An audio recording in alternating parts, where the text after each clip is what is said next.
Genesis chapter 31. But Jacob soon learned that Laban's sons were grumbling about him. "Jacob has robbed our father of everything," they said. "He has gained all his wealth at our father's expense." And Jacob began to notice a change in Laban's attitude toward him. Then the Lord said to Jacob, "Return to the land of your father and grandfather, and to your relatives there, and I will be with you." So Jacob called Rachel and Leah out to the field where he was watching his flock. He said to them, "I have noticed that your father's attitude toward me has changed, but the God of my father has been with me. You know how hard I have worked for your father, but he has cheated me, changing my wages 10 times. But God has not allowed him to do me any harm, for if he said, 'The speckled animals will be your wages,' the whole flock began to produce speckled young. And when he changed his mind and said, 'The striped animals will be your wages,' then the whole flock produced striped young. In this way, God has taken your father's animals and given them to me." One time, during the mating season, I had a dream and saw that the male goats mating with the females were streaked, speckled, and spotted. Then, in my dream, the angel of God said to me, "Jacob," and I replied, "Yes, here I am." The angel said, "Look up, and you will see that only the streaked, speckled, and spotted males are mating with the females of your flock. For I have seen how Laban has treated you. I am the God who appeared to you at Bethel, the place where you anointed the pillar of stone and made your vow to me. Now get ready and leave this country and return to the land of your birth." Rachel and Leah responded, "That's fine with us. We won't inherit any of our father's wealth anyway. He has reduced our rights to those of foreign women. And after he sold us, he wasted the money you paid him for us. All the wealth God has given you from our father legally belongs to us and our children. So go ahead and do whatever God has told you." So Jacob put his wives and children on camels, and he drove all his livestock in front of him. He packed all the belongings he had acquired in Padan Aram and set out for the land of Canaan, where his father Isaac lived. At the time they left, Laban was some distance away shearing his sheep. Rachel stole her father's household idols and took them with her. Jacob outwitted Laban the Aramean, for they set out secretly and never told Laban they were leaving. So Jacob took all his possessions with him and crossed the Euphrates River, heading for the hill country of Gilead. 3 days later, Laban was told that Jacob had fled.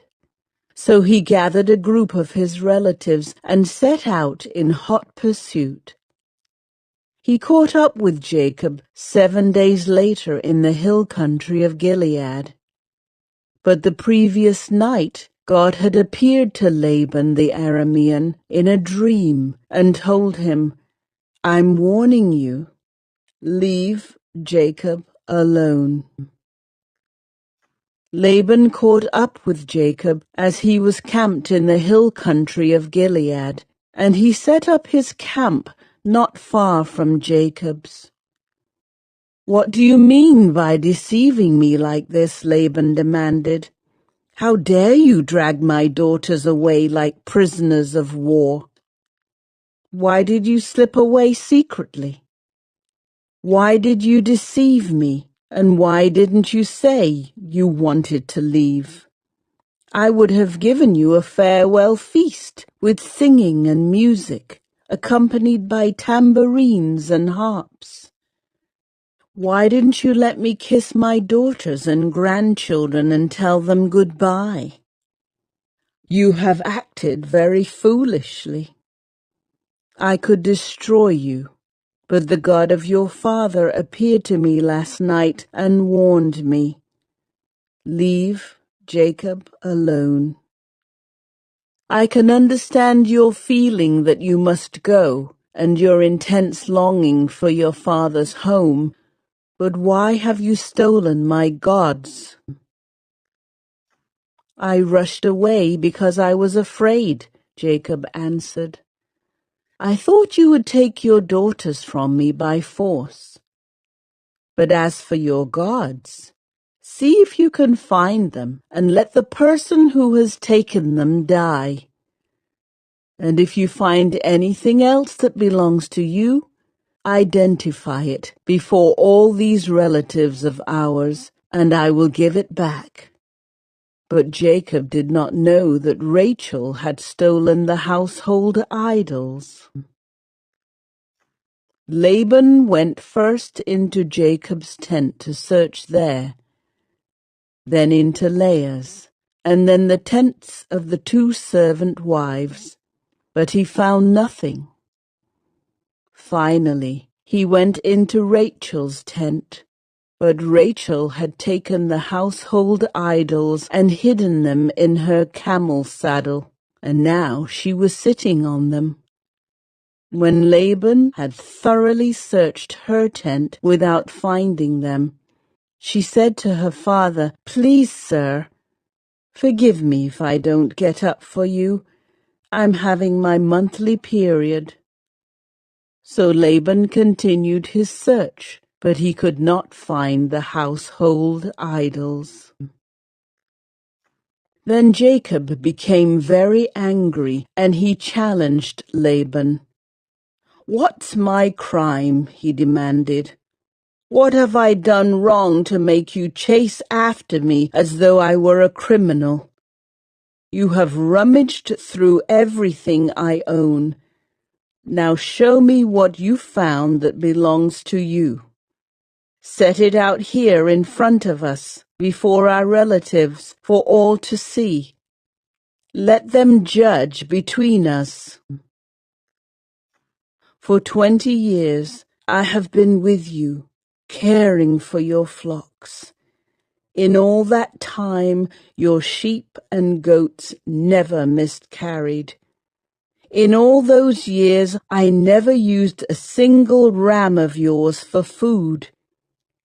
If any were attacked and killed by wild animals, I never showed you the carcass and asked you to reduce the count of your flock.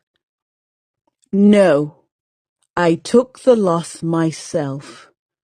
You made me pay for every stolen animal, whether it was taken in broad daylight or in the dark of night.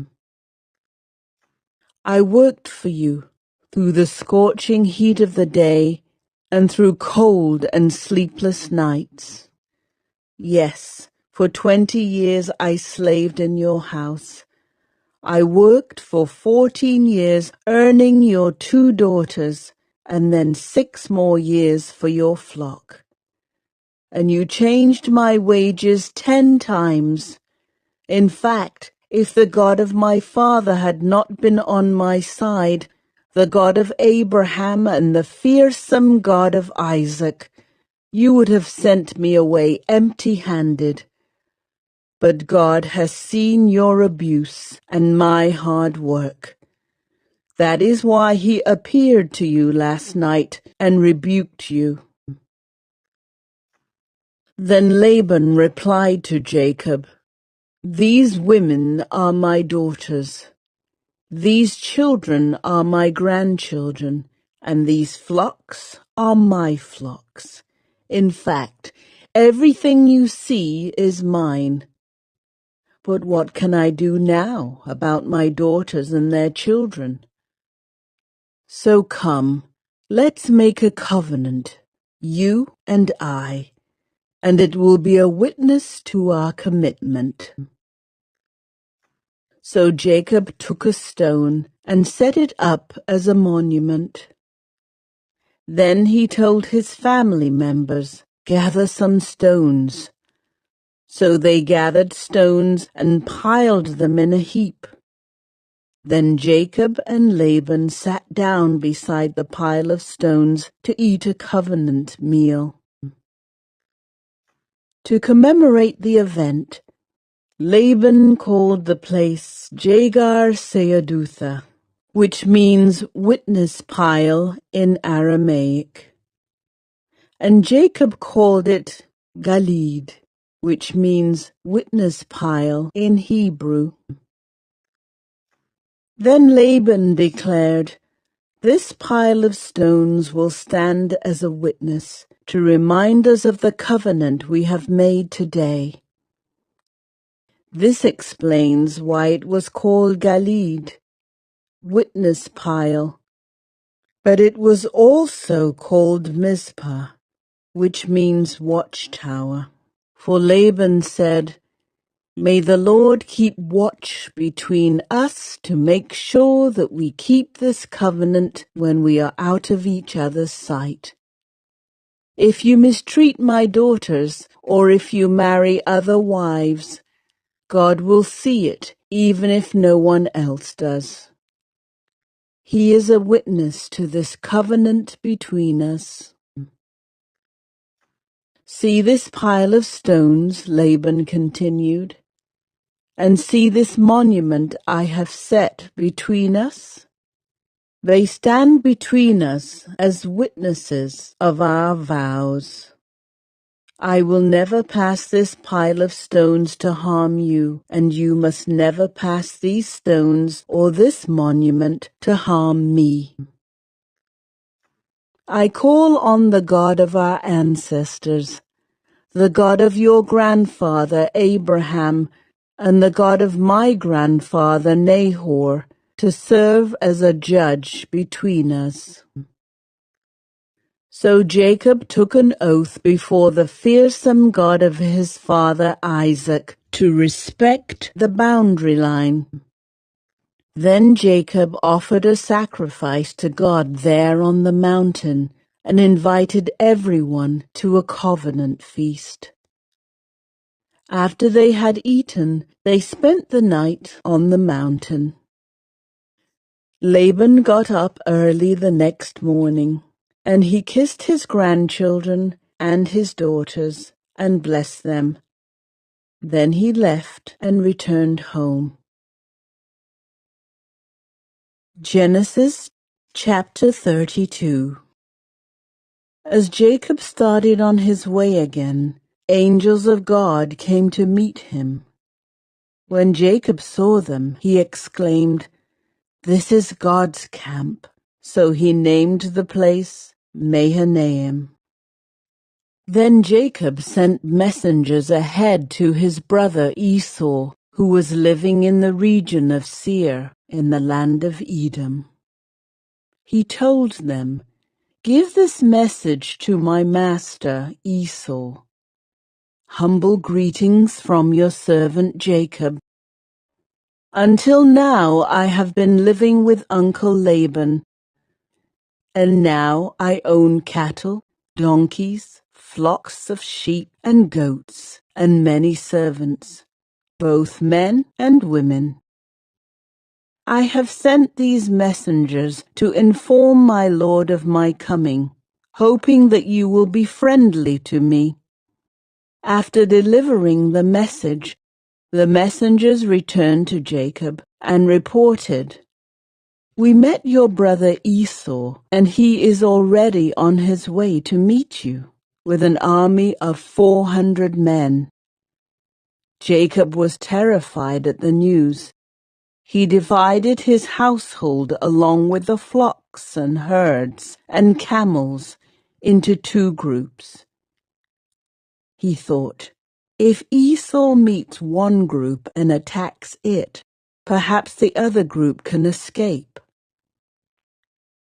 Then Jacob prayed, O God of my grandfather Abraham, and God of my father Isaac, O Lord, you told me, return to your own land and to your relatives, and you promised me, I will treat you kindly. I'm not worthy of all the unfailing love and faithfulness you have shown to me, your servant. When I left home and crossed the Jordan River, I owned nothing except a walking stick. Now my household fills 2 large camps. O Lord, please rescue me from the hand of my brother Esau. I am afraid that he is coming to attack me, along with my wives and children. But you promised me, I will surely treat you kindly, and I will multiply your descendants until they become as numerous as the sands along the seashore, too many to count. Jacob stayed where he was for the night. Then he selected these gifts from his possessions to present to his brother Esau: 200 female goats, 20 male goats, 200 ewes, 20 rams, 30 female camels with their young, 40 cows, 10 bulls, 20 female donkeys, and 10 male donkeys. He divided these animals into herds and assigned each to different servants. Then he told his servants, Go ahead of me with the animals, but keep some distance between the herds. He gave these instructions to the men leading the first group. When my brother Esau meets you, he will ask, Whose servants are you? Where are you going? Who owns these animals? You must reply, They belong to your servant Jacob, but they are a gift for his master Esau. Look, he is coming right behind us. Jacob gave the same instructions to the second and third herdsmen and to all who followed behind the herds. You must say the same thing to Esau when you meet him. And be sure to say, Look, your servant Jacob is right behind us. Jacob thought, I will try to appease him by sending gifts ahead of me. When I see him in person, perhaps he will be friendly to me.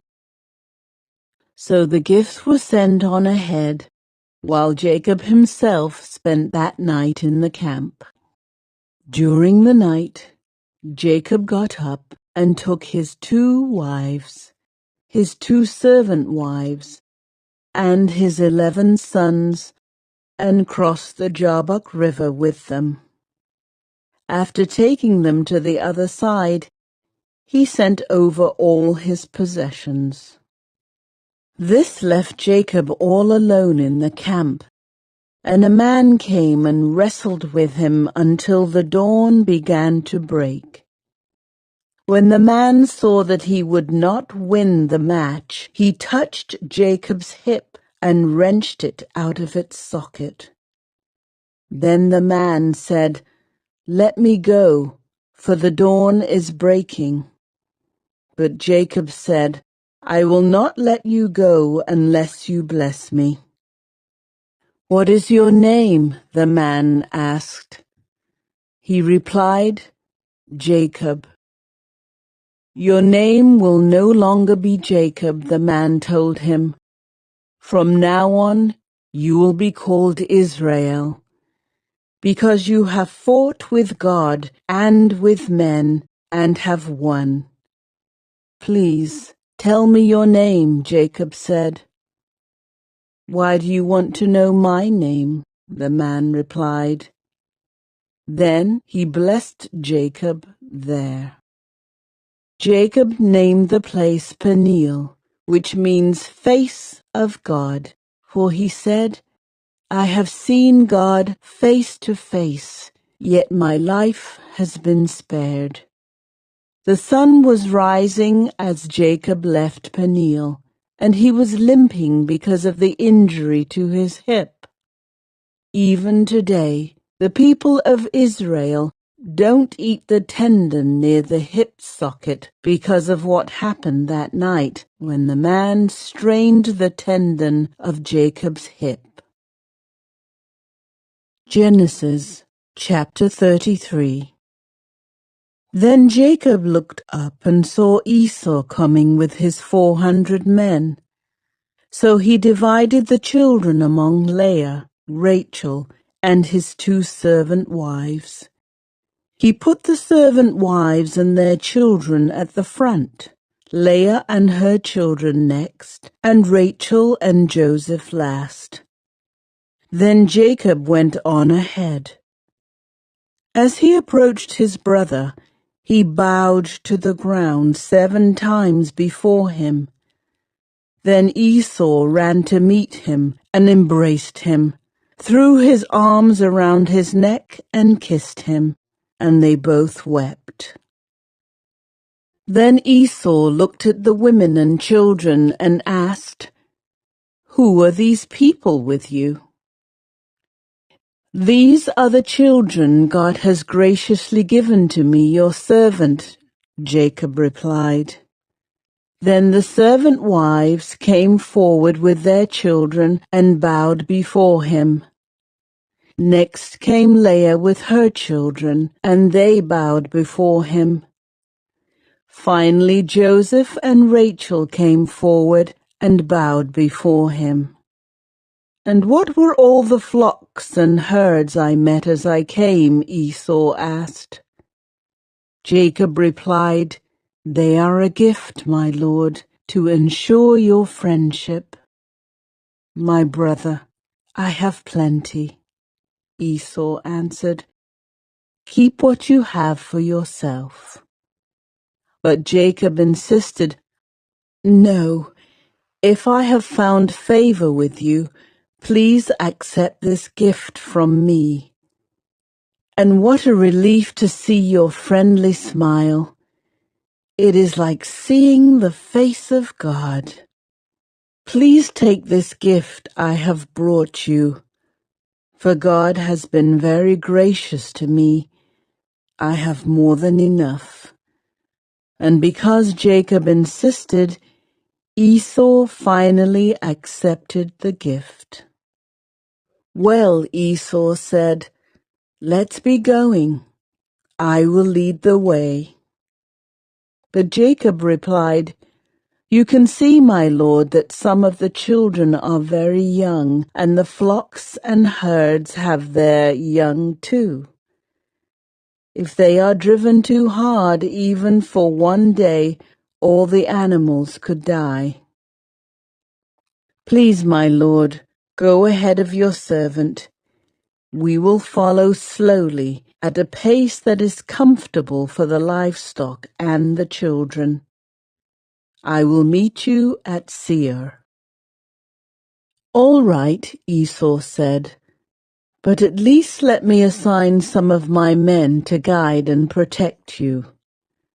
Jacob responded, "That's not necessary. It's enough that you've received me warmly, my lord." So Esau turned around and started back to Seir that same day.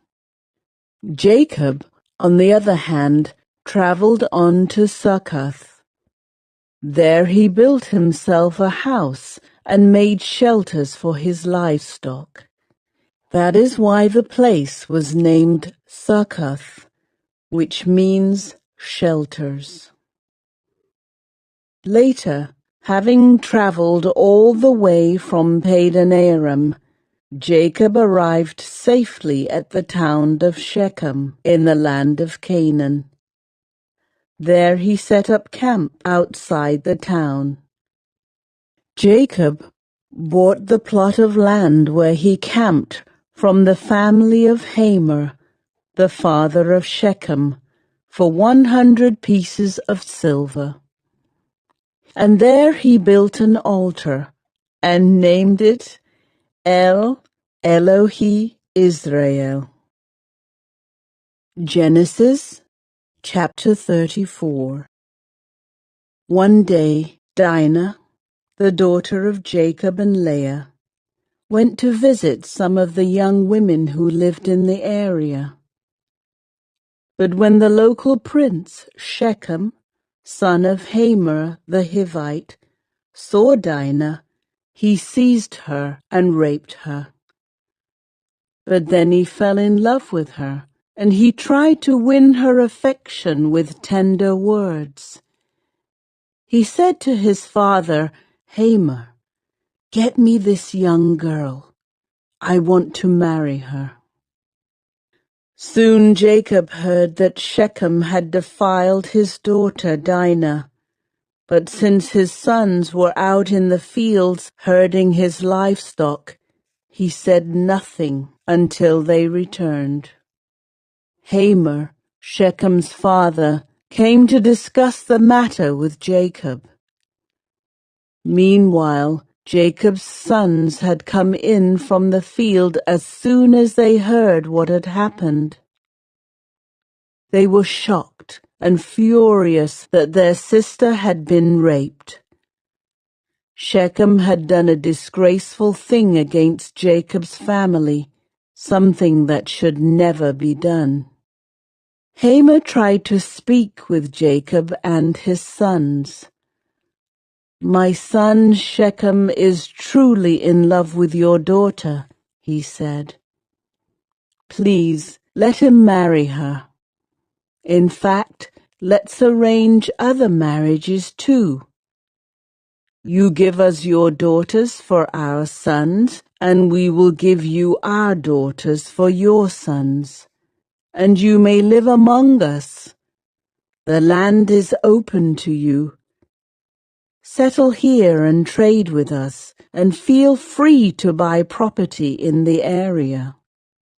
Then Shechem himself spoke to Dinah's father and brothers. "Please be kind to me and let me marry her," he begged. "I will give you whatever you ask. No matter what dowry or gift you demand, I will gladly pay it. Just give me the girl as my wife." But since Shechem had defiled their sister, Dinah, Jacob's sons responded deceitfully to Shechem and his father Hamor. They said to them, "We couldn't possibly allow this because you're not circumcised. It would be a disgrace for our sister to marry a man like you. But here is a solution. If every man among you will be circumcised like we are, then we will give you our daughters, and we'll take your daughters for ourselves. We will live among you and become one people. But if you don't agree to be circumcised, we will take her and be on our way." Hamor and his son Shechem agreed to their proposal. Shechem wasted no time in acting on this request, for he wanted Jacob's daughter desperately. Shechem was a highly respected member of his family, and he went with his father Hamor to present this proposal to the leaders at the town gate. "These men are our friends," they said. "Let's invite them to live here among us and trade freely. Look, the land is large enough to hold them. We can take their daughters as wives and let them marry ours.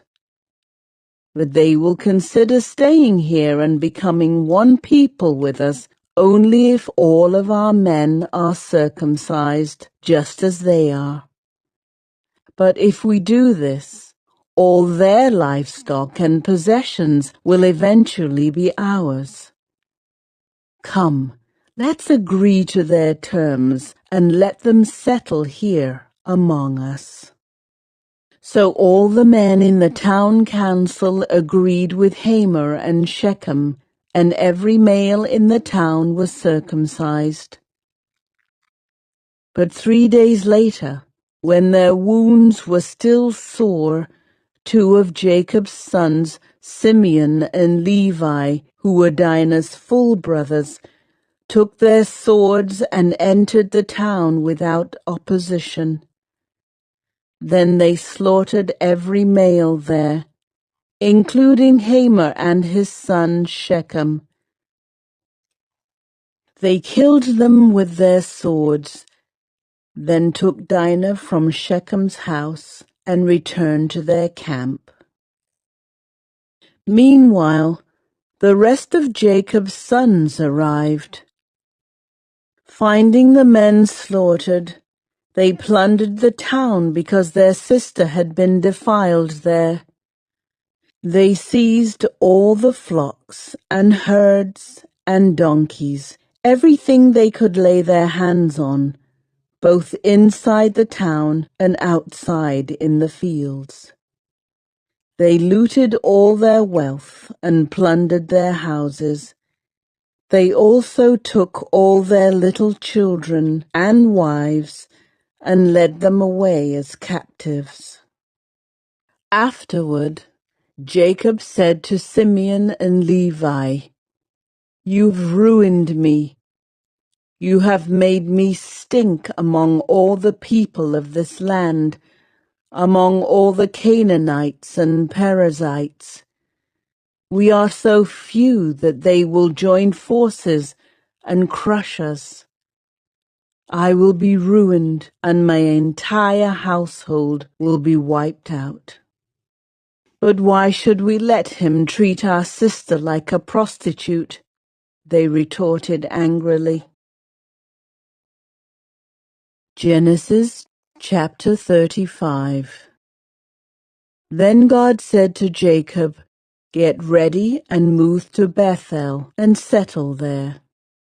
Build an altar there to the God who appeared to you when you fled from your brother Esau." So Jacob told everyone in his household, "Get rid of all your pagan idols. Purify yourselves and put on clean clothing. We are now going to Bethel, where I will build an altar to the God who answered my prayers when I was in distress. He has been with me wherever I have gone." So they gave Jacob all their pagan idols and earrings, and he buried them under the great tree near Shechem. As they set out, a terror from God spread over the people in all the towns of that area, so no one attacked Jacob's family. Eventually, Jacob and his household arrived at Luz, also called Bethel, in Canaan. Jacob built an altar there and named the place El Bethel, which means God of Bethel, because God had appeared to him there when he was fleeing from his brother Esau. Soon after this, Rebekah's old nurse Deborah died. She was buried beneath the oak tree in the valley below Bethel. Ever since, the tree has been called Alon Bakuth, which means oak of weeping. Now that Jacob had returned from Padan Aram, God appeared to him again at Bethel. God blessed him, saying, "Your name is Jacob, but you will not be called Jacob any longer. From now on your name will be Israel." So God renamed him Israel. Then God said, "I am El Shaddai, God Almighty. Be fruitful and multiply. You will become a great nation, even many nations. Kings will be among your descendants, and I will give you the land I once gave to Abraham and Isaac. Yes, I will give it to you and your descendants after you." Then God went up from the place where he had spoken to Jacob. Jacob set up a stone pillar to mark the place where God had spoken to him. Then he poured wine over it as an offering to God and anointed the pillar with olive oil. And Jacob named the place Bethel, which means house of God, because God had spoken to him there.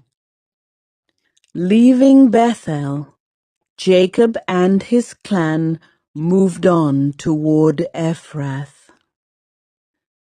But Rachel went into labor while they were still some distance away.